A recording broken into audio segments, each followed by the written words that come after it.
I am so excited today to be talking to my friend Gina Bianco, who is the executive director of the Oregon Wine Board.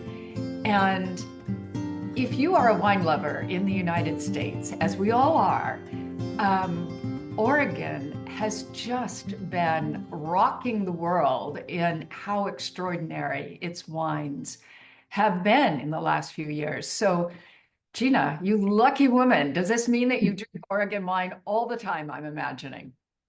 I do, of course, and Yes. enjoy it very much with the lovely food that is grown in this state. Yeah. Yeah. It's no, I looked up just before we talked, I looked up in the very first edition of the Wine Bible, how many wineries there were in Oregon. And in 1960, I mean, the first edition of the Wine Bible was not written in 1960. But in that book, I say that in 1960, there were zero wineries in Oregon. By Mhm. the year 2000, there were 138 wineries in Oregon. And what is there? How many are there today? There are well over 800 wineries today So and from growing. 0 to 800, my God, that's extraordinary. It is, yes. Yeah. And even well, equally important, certainly, is is this idea of how I don't know, with lightning speed, the industry went from almost nothing to really some of the most, excuse me, stunning Chardonnays and Pinot Noirs that any of us ever drink. I mean, it's really been remarkable. It is. I think it has a lot to do, certainly, with our coastal influence and the cool, very cool evenings, that huge diurnal shift that happens in Oregon. And then in our warmer climate areas, the ripening period is just perfect with lots of daytime sunshine, but again, those cooling influences at night through the Columbia Gorge, especially. So it is kind of an amazing place from all aspects of terroir, I think. And we have, six regions that are very different. Um, but it's very exciting over the past year and probably few years of how many varieties have been planted that were never planted here before and are really starting to show some beautiful wines. So it's Yeah. an exciting time, as you mentioned, in Oregon, and certainly having the top sparkling wine of the year last year was very, very exciting. And I think that is like the next wave for Oregon as well, is these really beautiful, crisp sparkling wines that just really show off where they come from. And it's very lovely to start pairing those with oysters and, or Pinot Noir and salmon and all of the bounties of the ocean that we have, but also the truffles that are so prevalent here as well. It is just a lovely place to live Oh and my enjoy. goodness.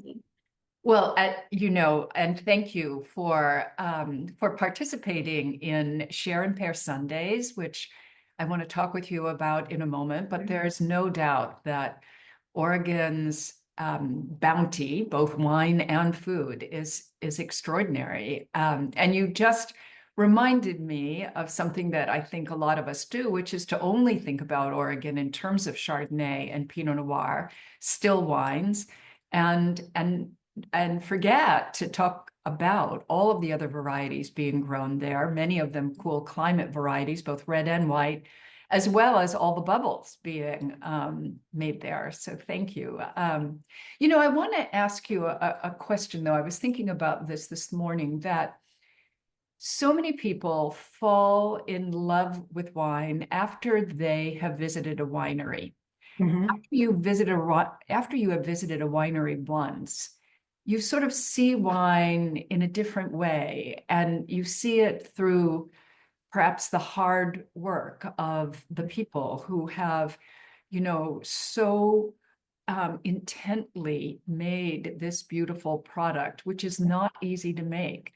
Um, And I know that part of your role as executive director is to encourage tourism, to get more people to wineries so that they can have, in a sense, that passionate epiphany. So how do you do that? How do you get people to visit wineries more? That is a challenge right now.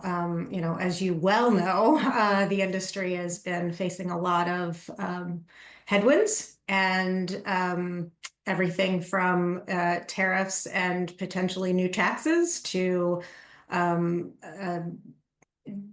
lack of excitement about alcoholic beverages at all. And so really building that tourism environment has become a big challenge and something that we are focusing a lot of energy on. We have Oregon Wine Month coming up in May, which is always a wonderful time for us. We put lots of energy into marketing and advertising and promotion of both local tourism to wine, but also certainly national and international.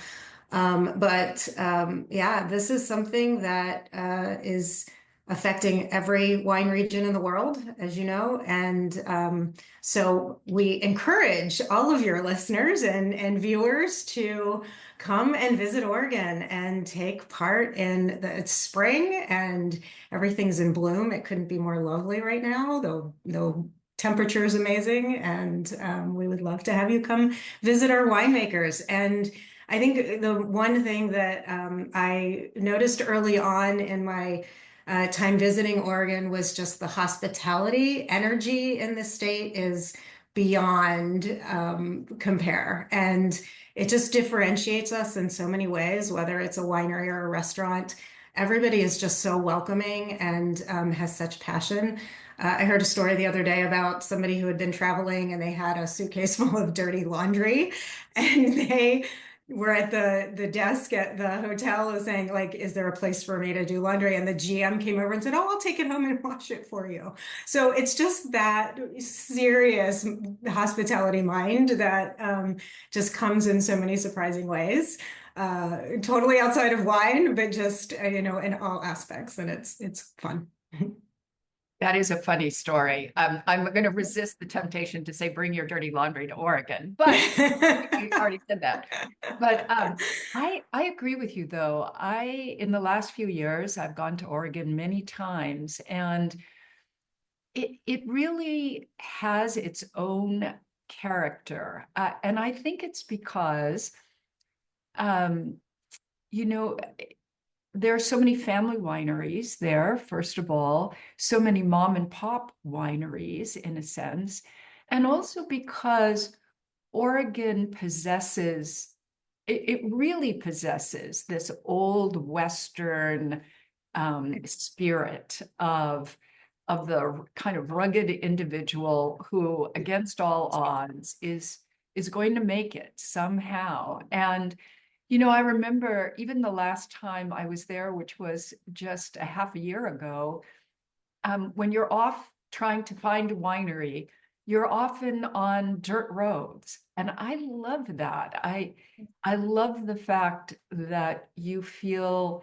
truly taken into the countryside and that around every corner is something to discover. And chances are you're going to meet the owner, which isn't Yes. always true in many Mhm. other parts of the world. Certainly, if you drive up to a Bordeaux chateau, you're not going to be taken around by the owner. Right. Not of the main ones anyway, I suppose. Um, and the same is true for Napa Valley, where I live, and which I love to death. But Oregon still has this low-key, total charm that is just extraordinary. It is. Yeah. You can go into a white tablecloth, high-end restaurant in your jeans, and you're not the only one, right? I mean, it's this very laid back but high-end experience, which is really also very fun. Like no pretense, right? It's just enjoy the food, enjoy the wine, enjoy the company.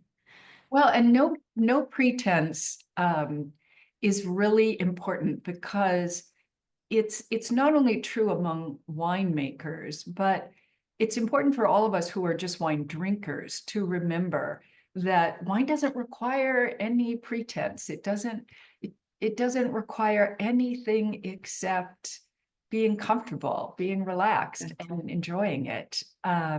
So tell me about, since it is Share and Pair Sundays time, tell me a really favorite pairing you have.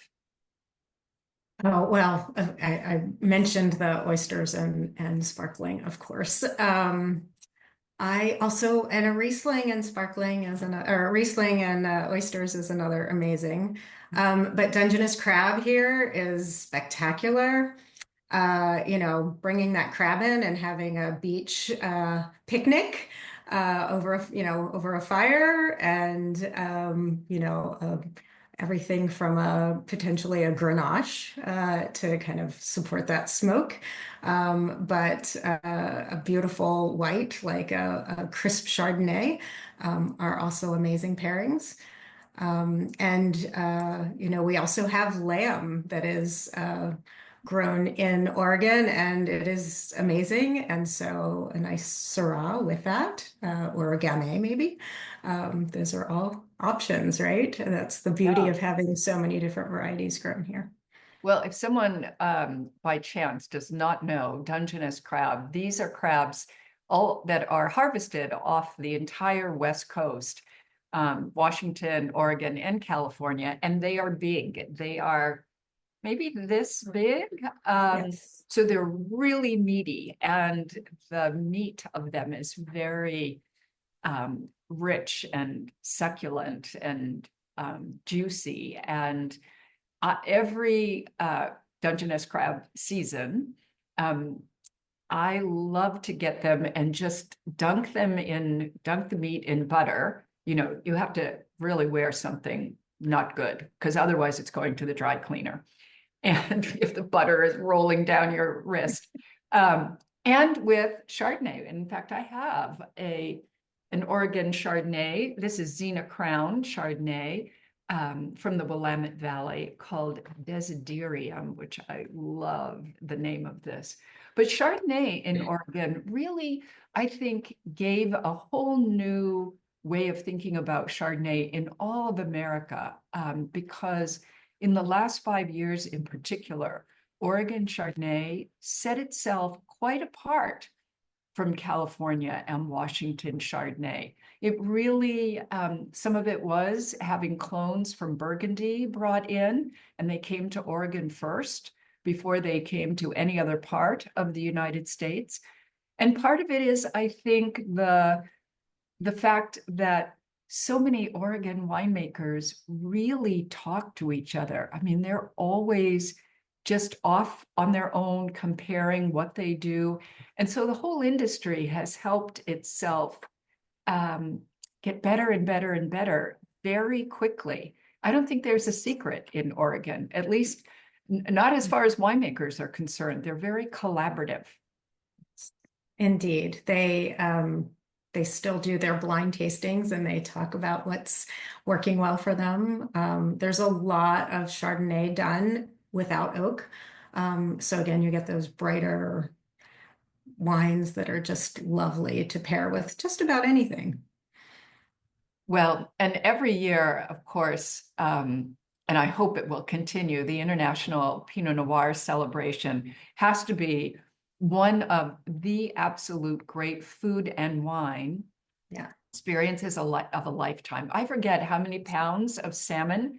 It's something like 1,000 pounds, right, of salmon is cooked over an open hardwood pit, really, done as Native Americans would have cooked salmon hundreds of years ago. And Oregon Pinot Noir and that roasted salmon, roasted whole sides of salmon over an open fire that's to die for sure. It is an amazing experience. Absolutely. Yes. So Yeah. Gina, what can we look forward to from Oregon coming up? What's on your agenda, on your executive director agenda? Well, certainly supporting our wineries through some challenging times. It continues to be a high priority for us, and our growers who are also experiencing those same challenges. But I think from a more exciting for the consumer perspective, we are, of course, launching into Oregon Wine Month. There's lots of events happening across Oregon and wine country and in restaurants. So we encourage folks to look at our OregonWine.org website and see what's happening and come visit us. And if you can't come visit us, get on some websites and have some wine shipped to your doorstep so you can enjoy Oregon wine at your come over October table or share and pair Sunday table, depending on the time of year. We also, of course, have summer coming and the weather is amazing. Everybody thinks of rain in Oregon, but that time is coming to an end and we are going into sunshine time. So certainly a great time to come and do hikes and some kayaking and some fishing and all kinds of amazing outdoor activities. So yeah, come visit us in Oregon. Yeah, boy, I'm picturing it now. I think you're right. You have to bring your sunglasses. It isn't always raining. But I actually find that because you are so coastal, I remember when I was doing the research for the last edition of the Wine Bible, I felt like, okay, I had my notebook, my pen, a wine glass usually in my hand, sunglasses, and an umbrella. And sometimes within 1 hour, you would have to, you'd have your sunglasses on 1 minute, then it would rain for 10 minutes, then it would be sunny for 20 minutes. I mean, it's really the weather rolls in off the coast It does. so quickly. So maybe you should bring an umbrella, but don't forget your sunglasses. Exactly. Well, Gina, it's been great to see you, to talk with you. Good work supporting all of those fantastic family wineries in Oregon. They are indeed so special. So cheers to you. Cheers to you. Yes, I look forward to seeing you in Oregon soon. Thank you. I look forward to welcome you back. Take care.